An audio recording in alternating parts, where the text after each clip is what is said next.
अस्सलाम वालेकुम, सत श्री अकाल, नमस्कार, आदाब। मैं हूं हरमीत सिंह और आप देख रहे हैं नया पाकिस्तान। आज हुकूमत पाकिस्तान ने भारतीय दहशतगर्दी के जो नाकाबिल तरदीद सबूत कौमी और बैनुल-अक़वामी मीडिया के सामने रखे, इनसे ये बात साबित हो चुकी है कि नरेंद्र मोदी और बीजेपी नाजी जर्मन, अल-कायदा और दाइश से बड़ा दुनिया के लिए खतरा बन चुके हैं। अमरीकी इदारा फॉरेन पॉलिसी ने अपनी रिपोर्ट में इंकिशाफ किया है कि दाइश की कार्रवाइयों में हिस्सा लेने वाले शिद्दत पसंदों में से अक्सरियत का ताल्लुक भारत से है। अफगानिस्तान में एक जानिब पाकिस्तान, अमरीका और तालिबान मुज़ाकरात की कामयाबी के बाद अफगानिस्तान में मुस्तकिल अमन के लिए कोशा है, तो दूसरी जानिब भारत अब अफगानिस्तान की मट्टी में भी दहशतगर्दाना कार्रवाई में मुलविस पाया गया।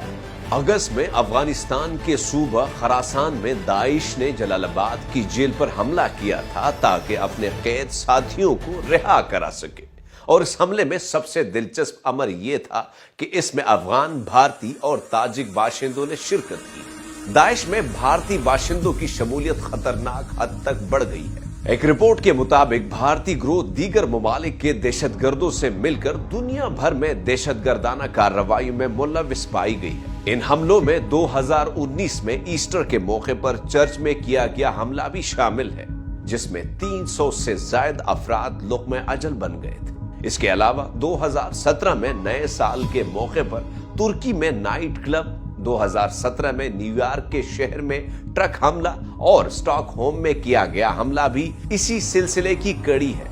भारत से अफगानिस्तान में दाइश के जरिए बड़े पैमाने पर हमले किए गए, जिसकी सबसे बड़ी मिसाल जलालाबाद की जेल पर हमला है। इसके अलावा काबुल में सिख गुरुद्वारे पर हमले की मंसूबाबंदी भी भारत में हुई। फॉरेन पॉलिसी ने अपनी इस रिपोर्ट में दावा किया है कि श्रीलंका में 2019 में ईस्टर पर किए गए हमले में भारत के मुलविस होने के सबूत मिले थे। अमेरिका के अलावा भारत की जानिब से पाकिस्तान के अंदर दहशतगर्दी की कार्रवाइयों की दास्तां बहुत लंबी है।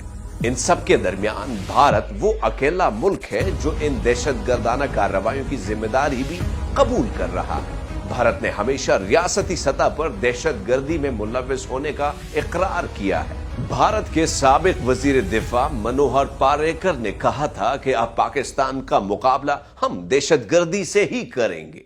भारत के national security adviser Ajit Doval ने कहा था कि हम बलूचिस्तान में दहशतगर्द भेजकर बलूचिस्तान तोड़ देंगे। It can be defeating their policies in Afghanistan, making it difficult for them to manage internal political balance or internal security. I'm not going into those details. Bharat का एक और रिटायर्ड मेजर गौरव आर्या रोज रिपब्लिक टीवी पर कहता है कि हम 2-4 शिया जाकिर खरीदेंगे, 4 सुन्नी मौलवियों को पैसा देंगे और पाकिस्तान में खाना जंगी करा देंगे। देवबंदी मौलवियों को यह बोलिए कि भैया आप एक काम करिए, आप बरेलवियों को उल्टा सीधा बोलिए कि कुरान की रोशनी में या हदीस की रोशनी में ये काफिर है, ये वाजिबुल कत्ल है। 6 महीने के अंदर पाकिस्तान में अर्थक्वेक आ जाएगा। भारत की दहशतगर्दी के सबूत पहली बार नहीं पकड़े गए। दुनिया भर में बढ़ते हुए दहशतगर्दी के वाकयात और इन हमलों की मंसूबाबंदी में भारत का मुलविस होना इंतहाई परेशान कुन है। भारत ने तमाम हमसाया ममालिक के खिलाफ दहशतगर्दी का बाजार गर्म कर रखा है। कांग्रेस ने भारत का जो सेकुलर इमेज बनाने की कोशिश की, उसे आरएसएस ने तबाह कर दिया है। भारतीय जमीन दुनिया भर में दहशतगर्दी के लिए इस्तेमाल हो रही है। भारत का एटम बम इस वक्त इंतहा पसंद ब्राह्मणों के हाथ में है। आरएसएस और दाइश के गठजोड़ से भारत के एटमी हथियार दहशतगर्दों के हाथों लगने का इम्कान बढ़ चुका है। दहशतगर्दी को जड़ से उखाड़ फेंकने के लिए जरूरी है कि दुनिया भारत को लगाम दे। अक़वाम मुत्तहिदा और FATF समेत दीगर आलमी इदारे भारतीय दहशतगर्दियों का नोटिस लें।